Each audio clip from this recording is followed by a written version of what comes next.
Maliennes, Maliens, mes chers compatriotes, demain 22 septembre 2023, le peuple malien célèbre le 63e anniversaire de l'indépendance de notre pays. Le premier sous la 4e République. Ceci m'offre l'heureuse occasion de m'adresser à vous avec fierté et reconnaissance. En ces jours de souvenirs, nous rendons hommage au président Modibo Keïta, à ses compagnons, à tous les martyrs qui ont, par leur lutte mémorable, conduit le Mali à sa libération et tracé la voie de la souveraineté. Maliennes, Maliens, mes chers compatriotes,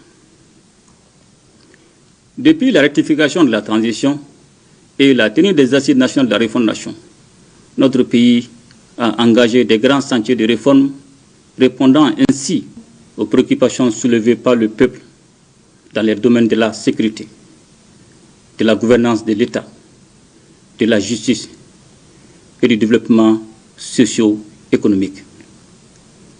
Maliennes, Maliens, mes chers compatriotes, ayant pris conscience que la survie même de notre État dépendait de la question sécuritaire, les autorités de la transition ont opéré des choix stratégiques majeurs qui ont permis l'amélioration de nos capacités opérationnelles et la montée en puissance de l'armée. Suivant notre nouvelle vision de l'outil de défense, celui-ci a connu une mutation en profondeur, d'où un changement radical de mode opératoire dans la lutte contre les groupes armés terroristes, dont les actions perfides ne consistent de nos jours qu'à s'attaquer aux populations civiles innocentes en guise de représailles des lourdes pertes que leur infligent les forces de défense et de sécurité. En témoigne la dernière attaque lâche et barbare contre le bateau Tombouctou dans la localité de Bamba.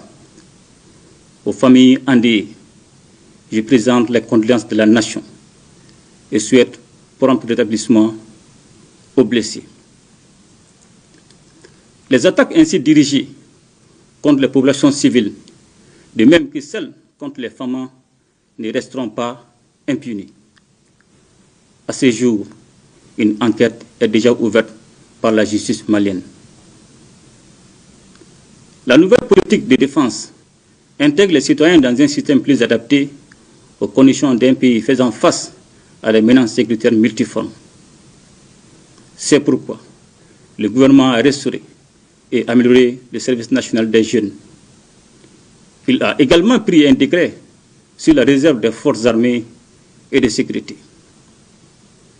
Aussi, la nouvelle constitution prévoit la mobilisation aux côtés des forces armées et de sécurité de tous les citoyens âgés de 18 ans au moins pour la défense de la patrie. Maliennes, Maliens, mes chers compatriotes, après 10 ans de présence des forces étrangères sur notre sol, nous avons compris que la logique était plutôt d'entretenir l'insécurité et de nous maintenir dans la dépendance. C'est la raison fondamentale pour laquelle le peuple malien a décidé de prendre en main sa sécurité. Avec la nouvelle dynamique consécutive au retrait de la MINUSMA et les opérations militaires en cours, le Mali recouvrera sa souveraineté sur l'ensemble de son territoire. À cet effet, en application de la résolution 2690 du Conseil de sécurité des Nations Unies, le gouvernement de la République du Mali veillera au redéploiement effectif des forces de défense et de sécurité, ainsi qu'au retour des services sociaux de base sur l'ensemble du territoire national. Cela est d'autant plus urgent que la deuxième phase du retrait de la MINUSMA devra faire l'objet d'un suivi rigoureux dans les localités de Douanzan, Ansongo, Hagelhok, Kidal, Tessalit, au plus tard le 31 décembre 2023. Ce processus ne saurait se finaliser sans contrainte. Toutefois, j'invite les populations à resserrer les rangs autour des femmes dans l'accomplissement de cette mission décisive. Maliennes, Maliens, mes chers compatriotes, face aux multiples défis auxquels notre pays est confronté, notre diplomatie a su se réinventer pour jouer tout son rôle dans l'atteinte de nos objectifs majeurs de refondation, notamment la reconquête de notre souveraineté. Les résultats obtenus en termes de crédit de notre pays, mais aussi de mobilisation de ressources et de partenariats en soutien à nos efforts de développement, confortent nos choix. Ce repositionnement stratégique impulsé est appelé à se poursuivre dans un contexte d'incertitude lié aux profondes mutations en cours sur la scène internationale. Maliennes, Maliens, mes chers compatriotes, notre pays compte sur son capital humain pour relever les défis de la construction d'une nation prospère. C'est pourquoi les secteurs de l'économie, de l'éducation et de la santé bénéficient d'une attention particulière de la part du gouvernement. Concernant le secteur éducatif, je tiens à saluer l'ensemble des acteurs, particulièrement les enseignants qui travaillent avec abnégation pour donner une bonne instruction aux enfants du Mali. C'est le lieu de relever la bonne organisation des examens depuis l'avènement de la transition. Cette année, les capacités d'accueil au niveau du secondaire seront renforcées avec la construction de lycées dans certaines régions. Au niveau de l'enseignement supérieur, la création du centre d'intelligence artificielle et de robotique est la preuve que le Mali entend promouvoir son développement par les technologies modernes. Conscient des difficultés qui assaillent le système éducatif et de la nécessité de réunir les acteurs, comme le recommandaient les Assises nationales de la refondation, le gouvernement prépare activement les États généraux de l'éducation. Cette rencontre s'attachera à proposer des solutions consensuelles aux problèmes diagnostiqués en vue de sortir notre système éducatif des contraintes structurelles qu'il connaît. Maliennes, Maliens, mes chers compatriotes, l'emploi des jeunes participe au développement économique et à la stabilité sociale du pays. Au-delà des recrutements dans la fonction publique, le gouvernement travaille à mettre en place les meilleures conditions pour l'employabilité des jeunes ainsi que la création des emplois. Dans le nouveau contexte lié au retrait de l'aménagement, le gouvernement a élaboré une stratégie d'atténuation des impacts socio-économiques. La santé de la population constituant une priorité pour le gouvernement, nous avons pris diverses mesures pour l'amélioration du plateau technique en procédant à l'équipement de certains hôpitaux. Par ailleurs, plusieurs centres hospitaliers ont été dotés d'ambulances qui permettent d'assurer désormais une prise en charge rapide des malades. Sur le plan sportif, de nombreux chantiers de construction ou de rénovation d'infrastructures sont en cours de réalisation. Toutes choses qui motivent la jeunesse dans plusieurs disciplines sportives. Au nom de notre peuple, j'adresse mes chaleureuses félicitations à tous nos champions. Maliennes, Maliens, mes chers compatriotes, je voudrais en ce jour anniversaire saluer la résilience du peuple malien qui consent d'énormes sacrifices pour que nous puissions atteindre nos nobles objectifs de développement et de reconquête de notre souveraineté.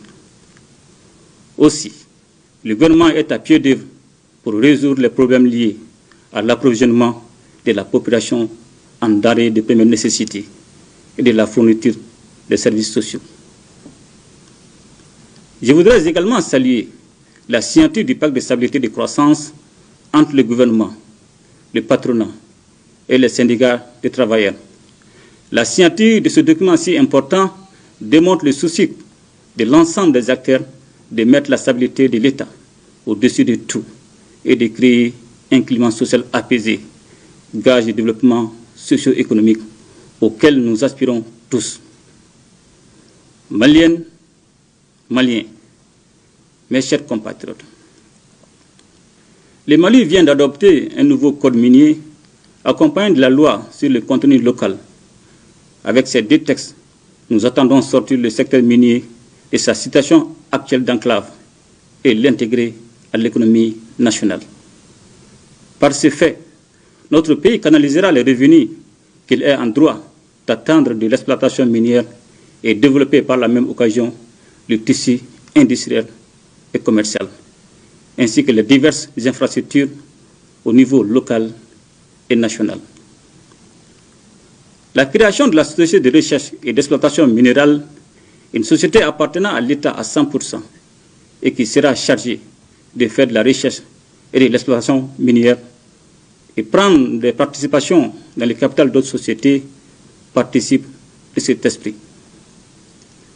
Le gouvernement travaille également sur le projet de création d'une usine d'affinage de l'or qui nous permettra d'assurer le traitement du minerai avant l'exportation, créant ainsi de l'emploi et de la valeur ajoutée.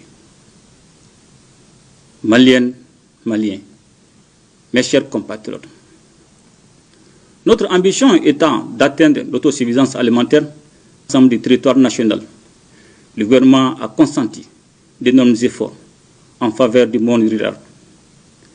Qu'il s'agisse de la subvention des intrants agricoles ou la fourniture d'équipements, l'agriculture fait l'objet d'une attention particulière dans la stratégie gouvernementale. Quant à la recherche agronomique, elle donne beaucoup d'espoir avec le développement de nouvelles variétés dont la culture sera déterminante dans la recherche de solutions à l'insécurité alimentaire dans notre pays. Maliennes, Maliens, mes chers compatriotes, la question de la justice demeure l'une des revendications fortes du peuple malien. Aussi, en vue de renforcer l'institution judiciaire, plusieurs mesures importantes ont été adoptées. Il s'agit entre autres de la création de plusieurs structures spécialisées, notamment le pôle national économique et financier, le pôle national de lutte contre la cybercriminalité, les parquets spécialisés au niveau du pôle judiciaire, spécialisé de lutte contre le terrorisme, la criminalité transnationale organisée, l'agence de recouvrement et de gestion des avoirs saisis ou confisqués. Dans le but de renforcer le personnel du secteur, il convient de noter les vagues de recrutement d'auditeurs de justice et de surveillants de prison au titre de l'année 2022 et le recrutement de greffiers en chef au titre de l'année 2023. La lutte engagée contre la corruption va se poursuivre avec détermination. Toutefois, celle-ci doit s'accommoder du respect des règles de base qu'exige une bonne distribution de la justice. Et je voudrais, en cette circonstance, saluer les partenaires sincères du Mali, singulièrement la Fédération de Russie, dont les efforts et l'accompagnement nous ont été fort utiles pour la préservation de notre souveraineté dans un contexte national, régional et international, marqué par des tensions multiformes sur fond d'intérêts divergents. C'est aussi le lieu de réaffirmer aux femmes la reconnaissance de la nation et la confiance de la hiérarchie militaire pour leur engagement constant dans la défense opérationnelle du territoire et la préservation de notre souveraineté. En définitive, je salue la sagesse et la détermination du peuple malien dans toutes ses composantes, sans lesquelles les bases institutionnelles du Mali Koura auraient difficilement pu être érigées. Bonne fête d'indépendance à toutes et à tous. Vive le Mali Koura, qu'Allah bénisse le Mali et protège les Maliens. Je vous remercie.